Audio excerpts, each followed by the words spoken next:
Welcome to the Calallen Softball Coaches Show. I'm your host, Chris Daly, and each week I will be talking with head coach Teresa Lentz from the Calallen Wildcats softball team. We will jump in right after these messages. Coaches, boosters, parents, every sport deserves a spotlight. From football and volleyball to basketball, soccer, baseball, softball, track, wrestling, and more.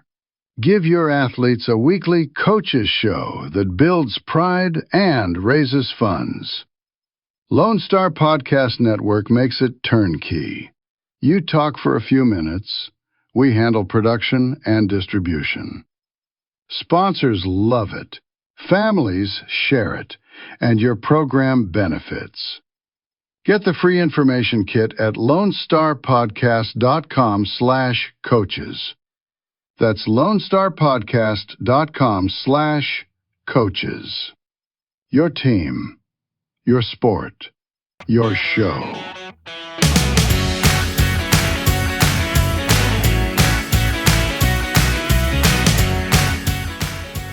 All right, everybody, welcome back to the show. And join me in welcoming Coach Teresa Lentz. Coach, how are you? I'm doing good. How are you, Chris? I'm doing wonderful. Time. I'm excited about another season. I know, people around the state are thinking, gosh, when is Calallen softball going to stop winning? But I don't think it's going to be this year. Yeah, I don't know. I don't know how to answer that, but, we just, everybody's excited down here. And I know the girls that are incoming freshmen that came in are super excited. I mean, everybody's just, they want to be a part of it, and it's a really good place that we're in as a program. So, which makes it fun to come to work and where we're at, just kind of a nice culture that we have, and everybody wants to buy in. The parents want to buy in, and I'll take it. I'll take it because it wasn't like that when we first got here. Yeah, no doubt. You've done a great job there, and I know last year I was forbidden to talk about three-peat, so this year I promise not to talk about a Fantastic Four. Yeah, no, it's okay. I mean, it's what we work for every day. Yeah. But it's kind of the end goal. But we have so many, things that we have to accomplish to get to that point as a team collectively, and it just doesn't happen overnight. That's for sure. No, and one of the really positive things about this season is you didn't graduate a whole lot. Yes, you graduated some talent. But there's still a lot here. Let's talk about that. Yeah, I know we're losing our shortstop, Brooklyn Metter, who's going to UTSA and who was doing really well there. Actually, she had a great fall, and Bianca Gonzalez, who was our pitcher last year, and she was a really good pitcher for us, and really helped us out a lot. And I think probably got overlooked in ways that she wouldn't have if she went other places, but she was a huge part of our success. Yeah. And it's, it's tough behind Jordan, who, she is as amazing as she is, but, Bianca she's a secret weapon, Yeah. So, losing her is huge as well. So things will be a little different. We got a lot of things to kind of fill in, a little kind of like a chess game we're playing with our players, but we have athletes and just trying to put it all together and see what works. Yeah, and this season, one of the things we're going to do is a special segment where we do a player of the week. And from what I understand, we're going to start with this senior class because you've got quite a few great seniors. Yeah, no, we have 6 seniors this year, and they came in as freshmen and really made a statement with what they wanted to contribute and what they brought to the team. And so we really kind of been spoiled to have them, but really what's awesome about them is their fight, their character to win. It's something really special. And we've seen it since they were freshmen. So, it's pretty rare, and we're excited. Yeah, and they've never not won a state championship. It's so crazy. Yep. Yeah, exactly. It is crazy. It is it's completely crazy. We had a signing for 3 of our girls earlier this fall, and it was Jordan Thibodeau, Braylon Bailey, and Audrina Almadaz, and they each had a state championship at their signing table. Like, that's kind of crazy to think about, but it was really cool. And Jordan is signed to go to McNeese University, which is a great softball program. We have Braylon Bailey, who's going to be going to the University of Texas Arlington, UTA. And then we have Audrina Almanaz that's going to be going to Texas A&M Kingsville, which her sister is now there, and some other amazing Calallen alum. So I think she's going to be really excited to be close to home and show what she's got and kind of, make her mark, because she's an amazing player. And we also have another kid that just committed this past week. We had Kristen Leal. She's going to Northeast Texas Community College. So that just happened. And then we have another junior who's not a senior, but a junior that just committed to a community college. Oh, gosh, I can't think of it. It just happened. Kylie Butcher. I'm so sorry. But, just amazing things that are happening. And I couldn't be more excited for where we're going as a program and where our girls are basically going as, players in their future and to continue their softball career. So it's awesome. Yeah, no doubt. Yeah, and to have that high a percentage of your players go on to play more college ball, that's pretty huge. Yep. And we know we run things pretty hard here, so we push them, to the max to just because we have to. We know we have to, and they understand that slowly and surely, especially the longer they've been a part of this program. So we're getting the as much as we can out of them, and for them to have this opportunity to continue, it just warms our heart, and we couldn't be more proud of these young ladies. Nice. And for some of them, it may be a step down in terms of how much work they have to put in, because you make them work. Yeah, no, sometimes, we've heard that. And so, we definitely feel like we're preparing them for what's to come, and they understand that. And hopefully it's a smooth transition. At least that's what we hear, like from Brooklyn and Reagan Tennell and girls from the past, that, they're definitely kind of getting ready for what's to come. I love it. Well, let's talk about the schedule now. What is different this year? Different? I mean, nothing's too different, I would say. The one thing I really hope we are able to do that we weren't able to do last year because of the weather is be able to get to that Dripping Springs tournament in Austin. And so we weren't able to do that. We're praying for great weather.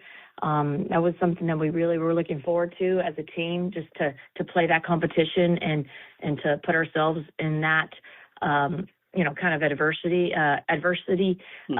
against other teams. So we really hope that happens. I know the girls are looking forward to it. But other than that, it's kind of similar to years past.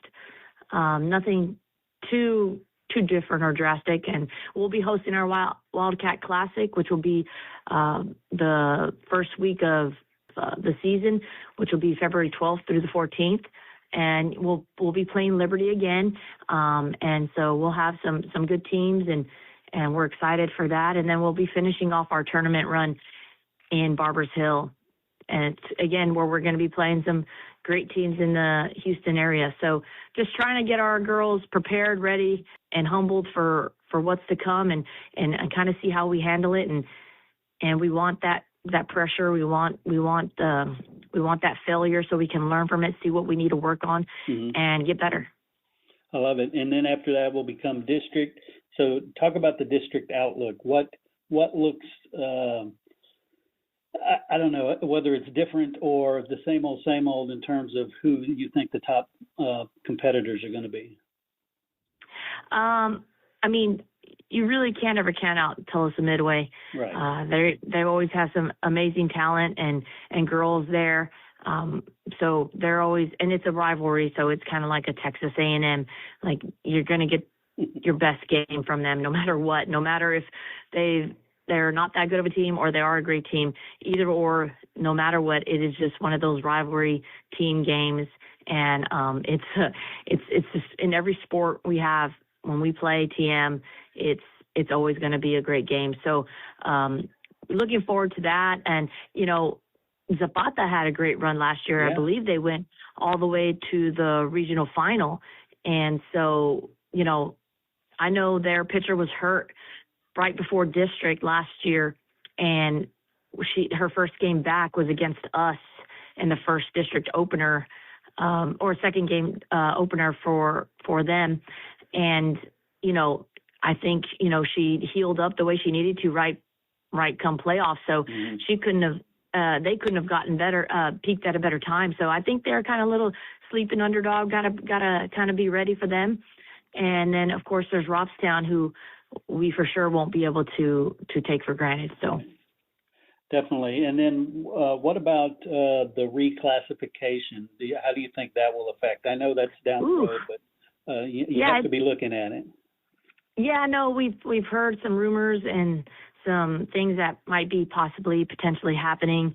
I don't know how to affect football or us necessarily, but the rumor is that, well, I don't know if it's a rumor. The word on the street is that Ray, Miller, and Moody are going to move down to 4A, which I think is more of a better classification for those schools. Yeah. It's a little more fair for them, so they don't have to play up. And I get it. I mean, try to stay away from that as much as you can as a school district, because of the pricing and the money of traveling and the different, there's more money to travel farther places. And so if that happens, I think they'll be joining probably our district or a district similar to ours. And I don't know where that leaves Zapata. I don't really know, but there's rumors that they'll be dropping in with us, and or maybe one of them will go with the Sinton and Rockport and Ingleside type district, and then maybe we'll have Miller and we'll have Moody. I mean, we really don't know. We're really eager to find out what's going to happen and how it might mix up some stuff. So time will tell. I think it comes out February 1st. So hopefully we can talk about that in another week or two. Definitely. And finally, Coach, let's talk about some of the young up-and-comers who you think are going to play big roles. Understand there'll be some surprises. Some of those freshmen may slide in there, but who do you expect to show up on the score pads? Well, last year we had 5 girls that stepped up and came in and filled those seniors' roles. Yeah. I mean, if there was a time for us to not win a state championship, it was last year, because we had so many graduating seniors the year prior. And so, we had Kiana Vargas, who was a sophomore last year, who came and stepped up and filled in for Alana Almaraz, who was amazing, and filled in that third base position like we needed her to. It was really impressive. And every game and every week she got better and better. And sure enough, down the line and down the road in the playoffs, she was as solid as you could be. And then we had Kaylee Lopez at second base, who was, who waited patiently for her time to come in and to be a big part of our team. But, there were some great girls in front of her that she had to kind of sit back. And sure enough, she came in to second base and, again, just made it look like she'd been there since her freshman year. And then we had Kylie Butcher in center field, who was a sophomore last year, and just came in and, just covered the ground like nobody's business. And then she had this amazing year at the plate. And as the season continued, come playoffs, she just got even more explosive with her consistency and her power. And then we had Chris Leal, who again was a senior and again, who stepped up. So there was just so many girls that were stepping up for us and in different ways. It was amazing. It was amazing what we were able to do and accomplish after having so many leave. Like I said, I mean, it was worrisome as a coach of how we were going to be able to do it and be able to have a defense behind our pitching staff. But it was something that they worked for and wanted collectively, and that's probably what mattered most. Definitely. Oh, but our freshmen, I didn't even get to talk to you about our freshmen. So this year, the freshmen that we have right now that we've moved, because we don't have very much room to move. We have a great freshman class, like a great freshman class that came in, very talented. But we weren't able to move up too many because we only lost 2. So we are currently I think we moved up 4. One of them is Addie Wattis, who will help us in the pitching circle a little bit, and maybe middle infield, shortstop. And then we have Hannah Thibodeau, which is Jordan's sister, younger sister. And again, amazing athlete. She's going to help us in the circle possibly a little bit. And then shortstop, maybe outfield here and there. And then we have Cody Forbes, and she's an amazing athlete. It's just great kids. She's going to help us in the outfield. Then we have Azzy Bailey, which is BB's sister, Aslan. Sorry, we call her Azzy. Aslan. And, she's going to help us in middle infield. And she's a slapper, so she'll be able to, put things in play, super fast on the bases, very smart. So we gained some really good freshmen. And those are the ones we moved up. We wanted to move up more, but we just didn't have the room for it. So it's really, really exciting. It's going to be fun.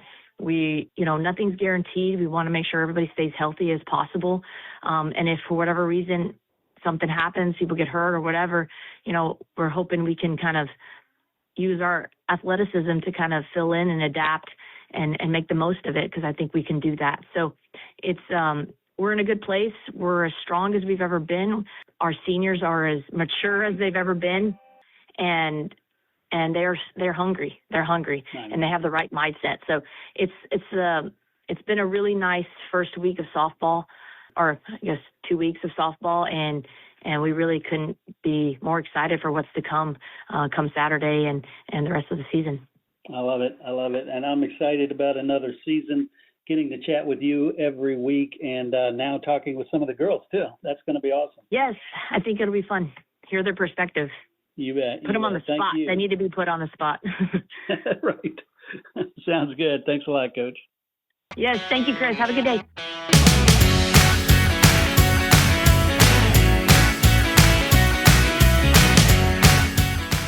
We also need to thank Downtime Services. Downtime Services offers specialized on-site field machining services that maximize your uptime without sacrificing quality.